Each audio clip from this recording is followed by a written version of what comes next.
everybody, this is Brian back for another podcast. If you have been watching my podcast, you will see how time after time the cops don't know the Constitution. They are applying a system on you by corporate laws which do not supersede over the Constitution. The Constitution is the law of the land, but what I show you is why the system is trying to put their laws over top of our laws, and they're not teaching the cops nothing. They are not there for your safety. I guarantee you that one. They will retaliate, and this is how you can tell if there's a bad cop. They will always retaliate because their ego is so huge. And we always say, we pay your salary, which they always deny. Now, you don't pay my salary. They honestly do not think they work for you. That's because the system has brainwashed them. So check out this video of a useless cop. No, if you don't need anything, I wasn't in your way until you stopped.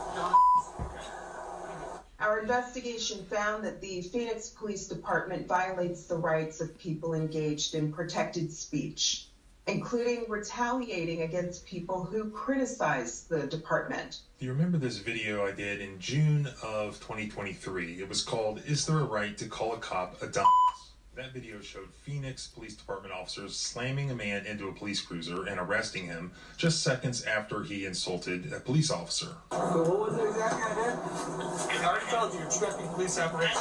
But the car wasn't stopped until... Well, that incident actually made it into a U.S. Department of Justice investigation report, finding that Phoenix PD officers unlawfully arrest or use force in response to criticism, insults, or perceived disrespect during daily encounters, and that often within seconds, officers there react with force to verbal slights. Was there any accountability for these two police officers that were involved in this specific case that now is memorialized in this very important report? The answer to that is actually insane. This is one instance where we can't count on the police to police themselves.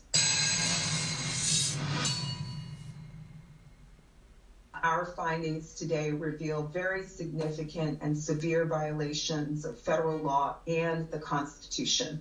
Before we get to the details of the DOJ report and why the actions of these two police officers were so egregious, I have to first tell you about June 5th of 2021. The U.S. Department of Justice has been engaging in an ongoing pattern or practice investigation of the Phoenix Police Department, because in addition to this particular issue, there have been so many problems there. And this is actually what I used to do at the Department of Justice, is investigate pattern or practice police misconduct.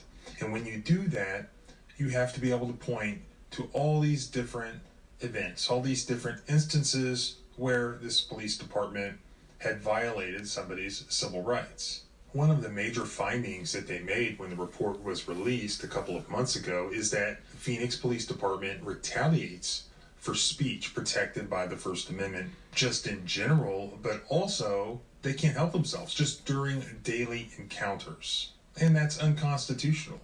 Arizona is in the Ninth Circuit, and the Ninth Circuit has affirmed that even though the police may dislike being the object of abusive language, they are not permitted to use the awesome power which they possess to punish individuals for conduct that is not only lawful, but which is protected by the First Amendment.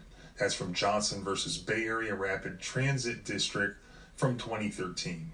The primary incident that the DOJ cited in their report to show that the Phoenix police are retaliating just during random daily encounters was this case. This is what they said. For instance, while this investigation was ongoing in 2022, Phoenix PD officers slammed a man into a police cruiser and began to arrest him seconds after he insulted an officer.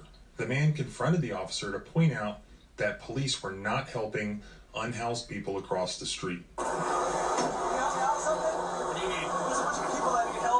Help people, right? Do you help people? I'm asking. What do you need? No, I'm asking if you help people. I'm asking you what you need. Oh, I know there's a bunch of people over here that are dying in the heat and they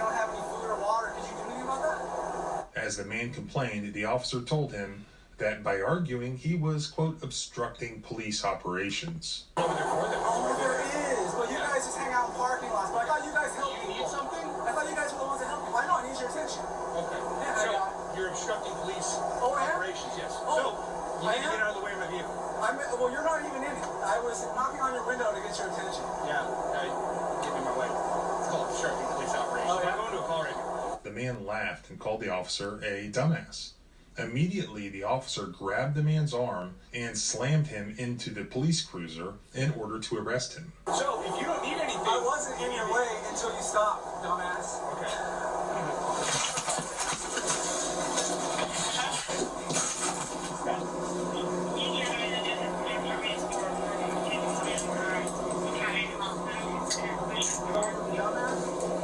No, it's because you're not listening.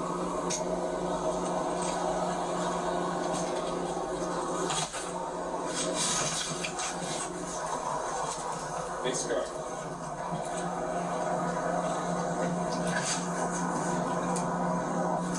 So what was it exactly I did? I already told you, you're obstructing police operations. But the car wasn't stopped until...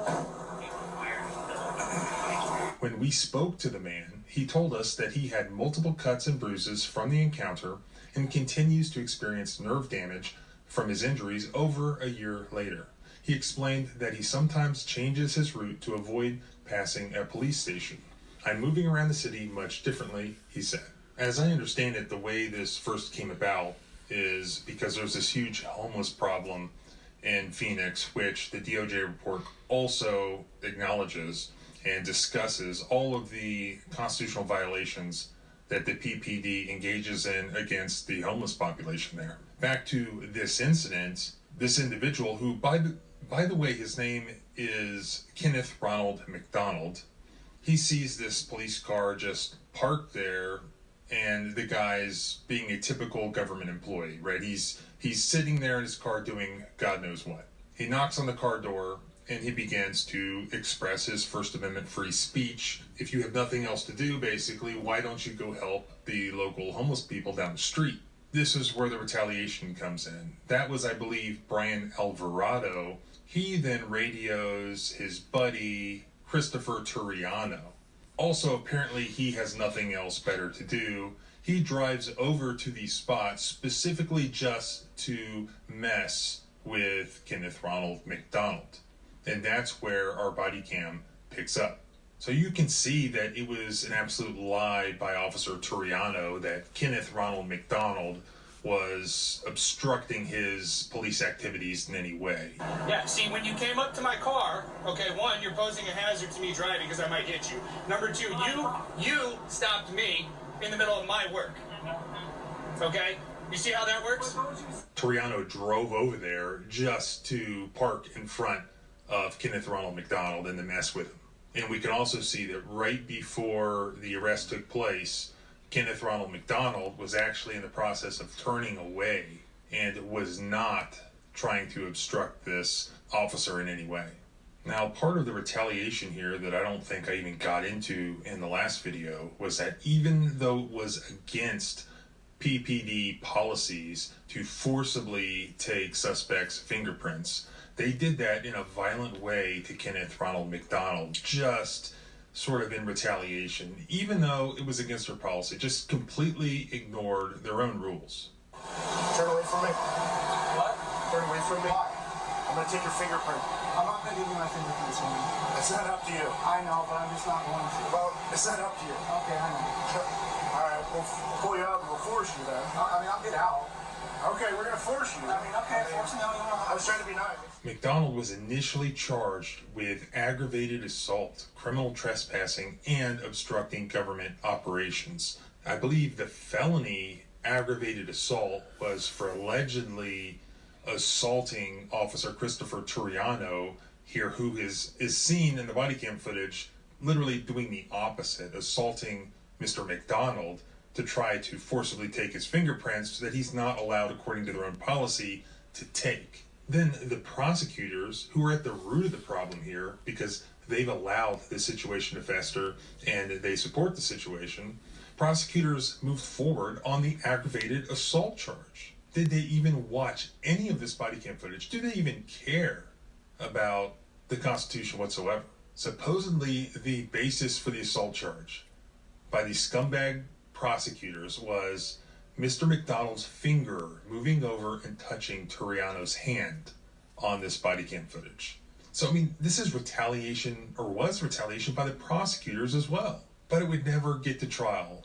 On the morning of trial, after a jury was selected on this bogus aggravated assault charge, Maricopa County prosecutors just abruptly dismissed the charge with prejudice. The judge had ruled the day before that past excessive force misconduct by Turiano, who was already notorious for violently attacking protesters in Phoenix, could be entered into evidence and would be fair game for the jury to consider in their deliberations. The report that we do have is an incident that happened over 20 years ago. The state doesn't believe it should be able to come in this trial. Similarities in the case are they're similar. They're very similar. And the 20 years could be seen just the other way. I mean, it means that the pattern still exists after 20 years and nothing's happened. And that's why I think it's important. The fact that the officer was on the Brady list is relevant, and the court will deny the request that precluded from testimony in this matter. And then overnight, prosecutors claimed that they had just learned that the other officer involved, Brian Alvarado, had been recently caught falsifying timesheets for off-duty overtime. In other words, he had been caught lying. Both of these officers, Alvarado and Turiano, both with a history of misconduct that was so egregious that it was going to have to be disclosed to the jury according to the judge in the case. Serious enough that prosecutors were so concerned that they just dismissed the case. The state no longer believes we have a reasonable likelihood of conviction, so it's in the interest of justice to dismiss it. I mean, it was a bogus case to begin with, but it got like ultra bogus, even in their eyes. There can be no question that these two officers, Alvarado and Turiano, violated this man's First Amendment and Fourth Amendment rights. It's right there on video. It was found to have occurred by the U.S. Department of Justice. The criminal case against Kenneth Ronald McDonald was dismissed in part because both of these officers were so untrustworthy and incredible, like too incredible to even put in front of a jury. Even against Kenneth Ronald McDonald, acting pro se, representing himself. He didn't even have a lawyer. His case was instrumental in demonstrating the abuses, the constitutional abuses that are taking place, that have taken place in Phoenix by the Phoenix Police Department. And the report is massive. You have to check it out. I will link the report. I mean, it goes into everything: excessive force, racial profiling, their challenge coin about shooting protesters in the nuts, like everything. I'll put all that at the linked blog post and the first pinned comment. I also want to thank our sponsor, Factor. I really do use their products. It really is fantastic food, and appreciate them sponsoring the channel. This is not the first time they've sponsored videos on this channel. What I really like about this video is the guy that got assaulted was going to represent himself. And when you know the Constitution and you know what the officer has done to you, and you got footage like they got, pretty easy to win in court. Mostly when they're charging you with assault and the video shows that the officer is doing all the assaulting and no helping. You know, the guy just brought up to his attention because they asked him, "What do you need?" He told him, and then he called him a dumbass, and he arrested him. Retaliation. No one needs cops like this in their city. Like I always say, cops are interviewers. I used to say they are investigators, but that's not even true. They couldn't investigate shit. They're interviewers, and they're writing stuff down to build cases against you. That's bad cops all day long. So here we are, another cop, actually more cops, because it just wasn't one. It was everybody that was basically doing anything to him and wasn't standing up for his rights were all guilty of being bad cops, which is all of them. I think there was 3. So anyway, subscribe, leave a comment, hit the thumbs up. Let's spread this stuff so people can see it.